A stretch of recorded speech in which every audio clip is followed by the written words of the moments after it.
Doc Rivers was fired by the Clippers organization for being handed a super team and failing to get a championship. But it didn't take long for another NBA team to look his way. Doc Rivers, now the coach of the 76ers, has his eye on another player, the most talented player in the draft, LaMelo Ball. But in order for the Sixers to trade for LeVar's youngest wild child, they would have to give up someone. I'm Ball Facts, and here comes the facts.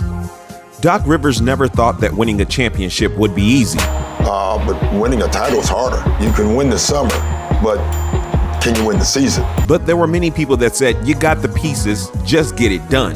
Doc Rivers always knew there was more to it than just having superstars. You have to play together, you have to play hard, you have to work hard, you have to get along, on the floor. And when the Clippers fired him, a lot of people said he was unjustly fired. Kendrick Perkins was one of them. I thought it was unfair to Doc, but someone had to be the scapegoat. And the Clippers don't deserve Doc Rivers anyway. And I do have a respect for Kendrick Perkins because we have a history. Times is good when I'm able to be on Ball Facts, baby. I'm loving it. Hey. Man, I appreciate you for having me on and being part of the family today. I don't even think Kawhi Leonard signs with the Clippers without Doc Rivers being in that meeting. That's right. You played for Pat Riley with the Knicks. You coached a team in Orlando that had superstars but then was decked by injuries. You coached a team in Boston that had superstars and won the title. For the last decade, Doc Rivers has been revered as one of the greatest coaches in the NBA. So when he was fired, the 76ers jumped all over him. Doc Rivers accepted the position and hit the ground running.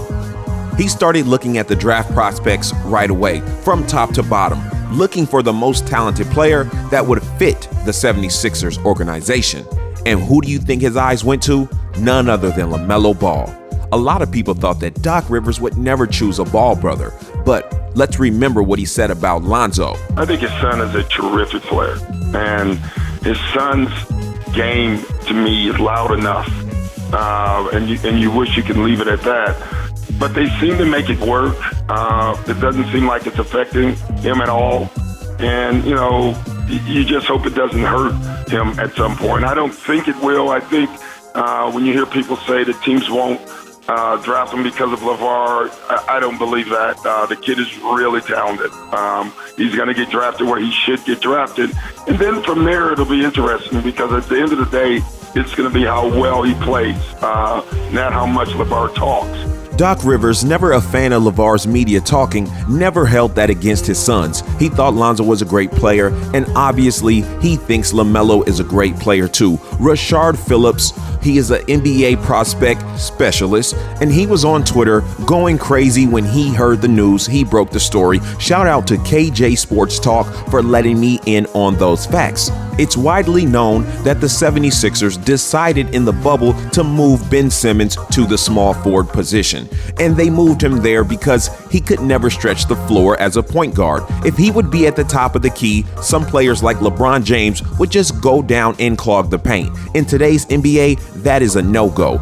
You must be able to shoot as a point guard. Now, what do you think would happen if they leave LaMelo open at the top of the key? He's going to shoot the three. He's confident that he can make it. And once he gets hot, it's a wrap. He will continue shooting and he will force the guards to come out and guard him. Now, Doc Rivers knows he's on the East. He doesn't have to go through LeBron. He doesn't have to go through Stephen Curry. He doesn't have to go through Kawhi Leonard. He is in the East. So he's got less of a brick wall to fight against to get to the NBA Finals, where he hopes that he can go against the Clippers and show them that he is a coach. He just needs a team that is conducive to each other, that will work together and make it happen.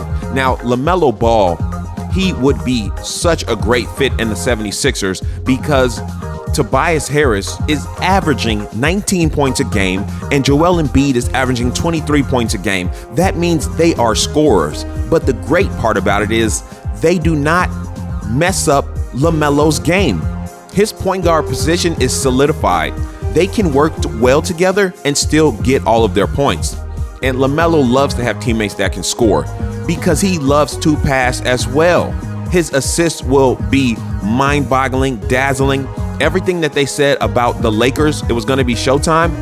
When Lonzo got there, Now, I believe we are going to see Showtime Lakers in Philadelphia. The last time they had a dazzling point guard was Allen Iverson.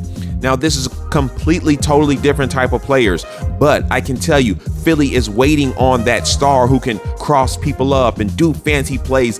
The Philadelphia fans would love to see LaMelo Ball there doing what he does. Of course, you're going to have the haters that say, don't bring that streaky shooter over there. But seeing is believing. When he steps on the court, you will be a believer. And why do you think Doc Rivers? He's played with great players on the court, and as a coach, he's played with great players, and he knows the signs of a winner. He knows the signs of a champion. He knows the signs of someone who can bring a team together. He wants to see these three guys on the court dominating. Doc Rivers coaching LaMelo Ball, man, look, LeBron James didn't get a great coach until how long? He just had to do his own thing. But if LaMelo comes in first year and starts getting coached by Doc Rivers, got a big man that can shoot and stretch the floor, rebound, dunk, Joel Embiid. Got Tobias Harris, who is a dog. The guy's a Swiss Army knife. He can do it all. He's like Draymond Green on steroids. Sorry, Draymond, but hey, it is what it is. He can score. And if this happens, LaMelo Ball will still be the number one pick in the draft. Everyone was saying Minnesota doesn't need a LaMelo Ball type player, but they could use a Ben Simmons type of player. D'Angelo Russell did not seem thrilled to have LaMelo Ball on his team. He seemed like it's okay, it'll be all right. So that, to me, when I saw that interview, I thought he won't go to the Timberwolves because the point guard they already got and paying a lot of money is not very excited about playing with LaMelo Ball. But if you ask him about Ben Simmons playing the small forward, I'm sure he will be happy about that. If Doc Rivers can pull this off, we will see LaMelo Ball playing against Kevin Durant more than playing against LeBron and his brother. So when he does play LeBron and he does play Lonzo, it is going to be more of an event because it won't be happening so often, which I think will be kind of dope.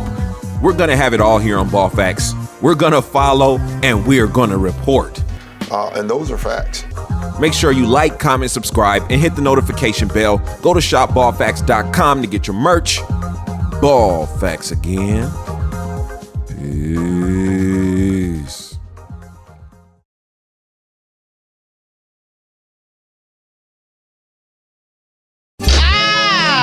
Yeah! What's charcoal? Big booty. Yeah! What's charcoal? Big booty. Yeah! Big booty. Yeah! Yeah! Big